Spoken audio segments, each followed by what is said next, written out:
Friends, good morning. আমি লিয়া আর লিয়া অ্যান্ড পামেলিয়া চ্যানেলে আরও একটা নতুন ব্লগে তোমাদের সকলকে স্বাগত। আশা করি তোমরা সকলে খুব ভালো আছো, আমিও মোটামুটি ভালো আছি। এখন বাজে সকাল 8:30 আর এখন থেকে তোমাদেরকে সাথে নিয়ে আজকের ব্লগটা আমি স্টার্ট করলাম। আই হোপ আজকের ব্লগটা তোমাদের ভালো লাগবে।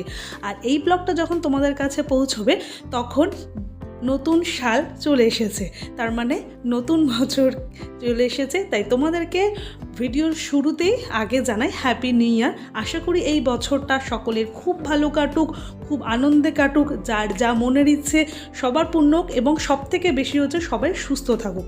এইটা বলেই আজকে ভিডিও আমি এখান থেকে শুরু করছি।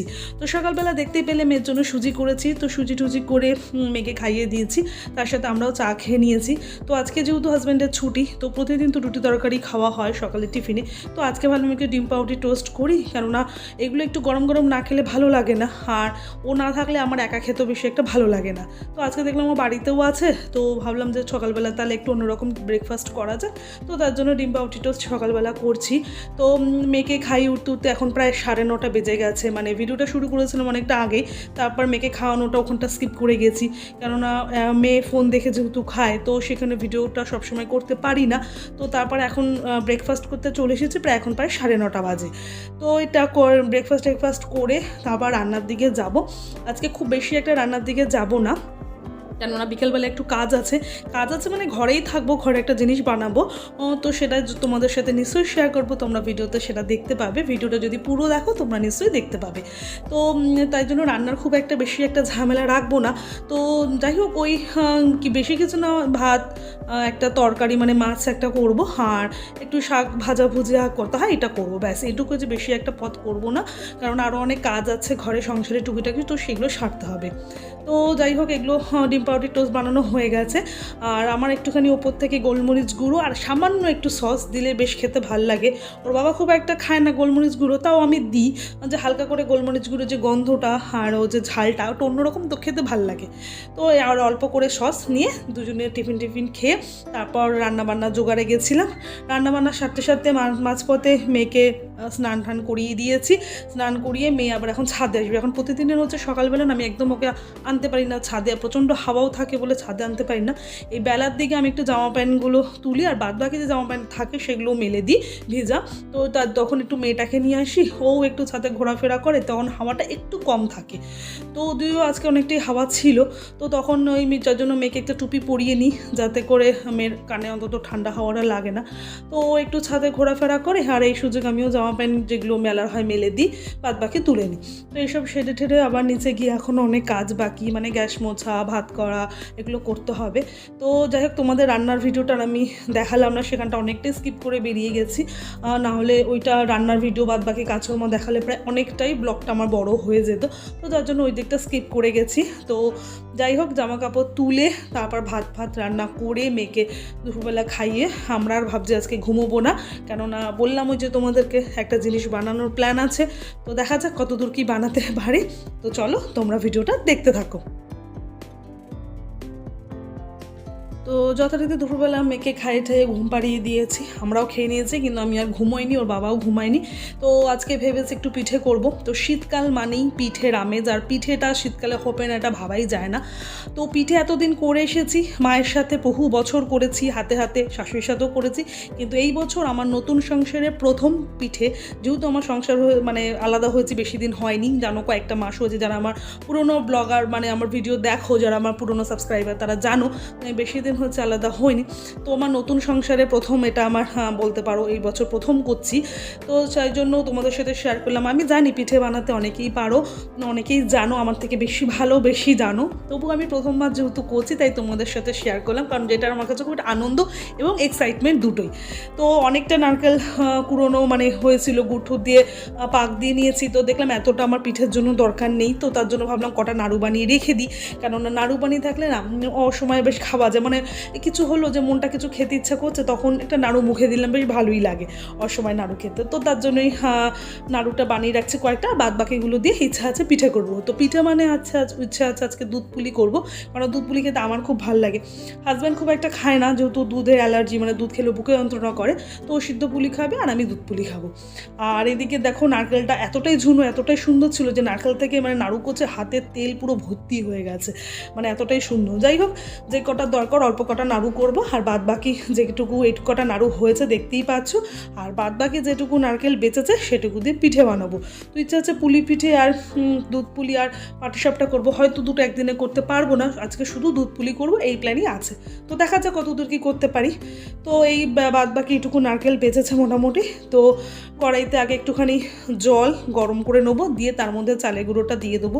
তো আমি জানি অনেকে অনেক প্রসেসে করো, তো আমি এই প্রসেসে আমার মা বা শাশুড়িকে দেখে এসেছি, তাই জন্য আমি এই প্রসেসটা ইউজ করেছি। তো এইভাবেই আমি সাধারণত করে এতদিন এসেছি।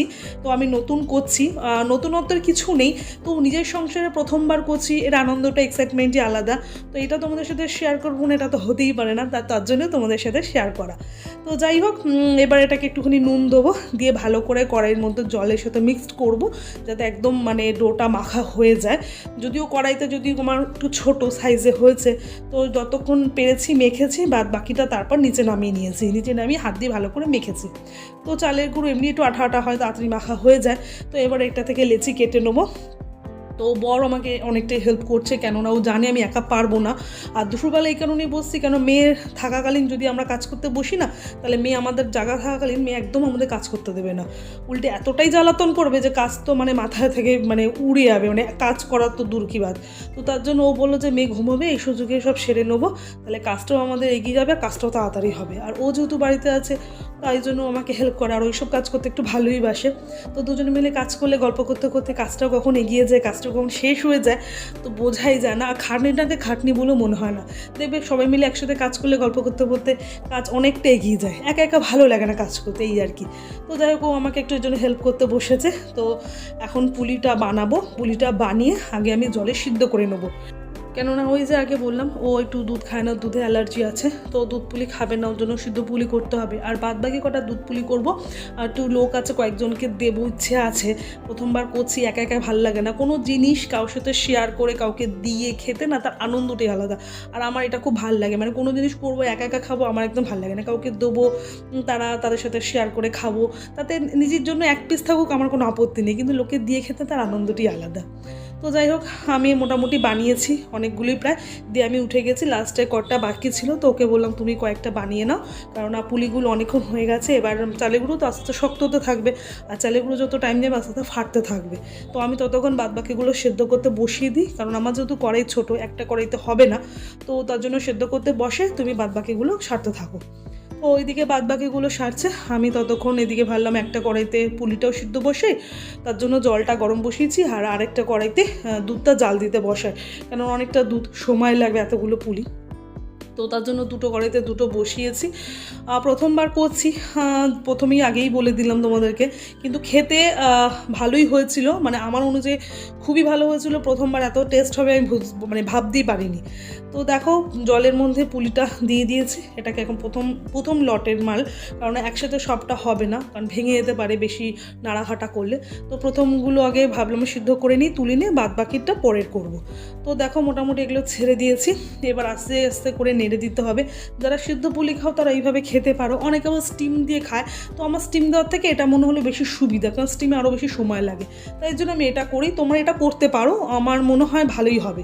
তো সেদ্ধ পুলি খেয়েছিলাম, তোমাদের জাস্ট বলে বোঝাতে পারবো না, এতই নরম হয়েছিল, মানে তুল করছিল, মানে মুখে দিতে বিশেষ করে না চালেই করুন না অন্য কিছু বুঝতে পারছিলাম না, জাস্ট মিলিয়ে যাচ্ছিলো। মানে আমি এতটুকু বাড়িয়ে বলছিলাম, তোমরা এইভাবে ট্রাই করতে পারো, খুবই ভাল লাগে। তো যাই হোক, এই লটেরটা তুলে নিয়ে বাদবাকিগুলো পুলি সিদ্ধ করে নিয়েছি, আর এদিকে দুধের মধ্যে গুড় আর এলাচ দিয়ে আমি দুধটাকে ফোটাতে বসিয়ে দিয়েছি। দুধটা প্রায় অনেকটাই ফুটে এসছে। তো এবার ওর বাবাকে বললাম তুমি আস্তে আস্তে পুলিগুলোকে ছেড়ে দাও, মানে আসলে কী বলো তো, একজন ফোন ধরছে, একজন ভিডিও করছে, একজন কাজ করছে, এইভাবেই তো চলে। তো তার জন্য আমি বললাম আমি ফোনটা ধরি, তুমি আস্তে আস্তে পুলিগুলো ছাড়ো। তোর বাবা আস্তে আস্তে পুলিগুলোকে ছেড়ে দিচ্ছে আর আমি ফোনটা ধরেছিলাম। তো কিছু সিদ্ধ পুলি রেখেছি আর ম্যাক্সিমামটাই দিয়ে দিয়েছি দুধ পুলি। তো এগুলো একটু দুধের সাথে ফুটবে, কেননা দুধের মধ্যে ফুটলে কী বলো তো, দুধের মানে গুণাগুণগুলো, দুধের যে টেস্ট সেটা পুলির মধ্যে ঢুকবে, তার খেতে সত্যি খুব ভালো লাগে। তো যাই হোক, এবার আর চষি করে উঠতে পারিনি, কেননা চালের গুঁড়ো যেটা মেখেছিলাম একটু কম হয়ে গেছিলো, তো লাস্টটা চষি করা হয়নি। আর আমার সেরম বড় কড়াইও নেই, যা কড়াই ছিল তাতেই মানে এরভাবে করেছি। চষিগুলো আরও অনেকটা বড় জায়গা লাগতো, তো এবার আর করতে পারলাম না। নেক্সটবার যদি করি নিশ্চয়ই তোমাদের সাথে শেয়ার করব। তো দেখতে পাচ্ছ দুধ পুলি আমার মোটামুটি কমপ্লিট, অনেকটাই দেখছো কড়াই পুরো ভরে গেছে, মানে নাড়তেও পারছি না।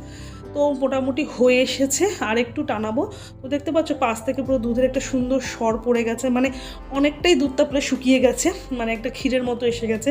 এটা খেতেই বেশি ভালো লাগে। তো যাই হোক, দুধ পুলি কমপ্লিট। এবার এটাকে এই অবস্থায় নামিয়ে রেখে যাদের যা দেবার তাদেরকে টিফিন বাটিতে বেড়ে দিয়ে দেবো। তো দুধ পুলি করে উঠতে উঠতে সন্ধ্যা হয়ে গেছিলো। তারপর সন্ধ্যা দিয়ে চা ঠা খেয়ে মেয়েকেও খাইয়ে দিয়েছিলাম। তো মেয়ে খেয়ে ঠে এখন কেক নিয়ে বসেছে, মানে কেক দেখলেই এখন ওর হ্যাপি বার্থডের কথা মনে পড়ে। দেখে এসেছিলো সেই বোনের ছেলে জন্মদিনে, সেই থেকে ওর মাথায় ঢুকেছে যে কেক মানেই হচ্ছে হ্যাপি বার্থডে। তো সেটাকে নিয়ে বসেছে, আমি খাইয়ে দিচ্ছি কিন্তু হবে না, ওর নিজে নিজে খাবে আর দেখো নাচ করছে, মানে আনন্দের কোনো সীমা নেই কেক দেখতে পেয়ে। তো যাই হোক, ও এটা করতে থাকবে, ততক্ষণ আমি আবার যাবো রাতের রান্না জোগাড় করতে, কেননা পিঠে খেয়ে তো রাত কাটানো যাবে, রাতের জন্য রাতের খাবার রুটি তরকারি হোক ভাত হোক একটা কিছু করতে হবে। তো সেই দিকে যাবো। আবার আরেকবার তোমাদের ভিডিও শেষে বলি, নতুন বছরে অনেক শুভেচ্ছা, অনেক অভিনন্দন। সবাই খুব ভালো থেকো, হ্যাপি নিউ ইয়ার। আশা করি এই বছরটা তোমাদের সবাই খুব সুস্থ থেকো আর সবার খুব আনন্দে কাটুক, যার যা মনের ইচ্ছে সব পূর্ণ হোক। তো আজকে ভিডিওটা আমি এখানেই শেষ করলাম। যদি তোমাদের আজকে ভিডিওটা এতটুকু কোথায় ভালো লেগে থাকে তাহলে প্লিজ একটা লাইক করে সাবস্ক্রাইব করে দিও। আর যদি তোমাদের মনে হয় ইউটিউবে আমি এতটুকু কোথায় জায়গা করে নিই, তাহলে প্লিজ আমার ভিডিও কিন্তু শেয়ার করতে ভুলো না। আর আমার ভিডিও তোমাদের কেমন লাগলো, রেসিপিটা কেমন লাগলো কমেন্টে জানাতে কিন্তু ভুলো না। তোমাদের একটা লাইক, একটা কমেন্ট আমাকে অনেক বেশি মোটিভেশন দেয় পরবর্তী ভিডিও বানানোর জন্য। তাহলে দেখা হবে পরের ভিডিও। ততদিন সবাই খুব ভালো থেকো আর সকলকে ভালো রেখো। আজকের মতো টাটা, বাই বাই।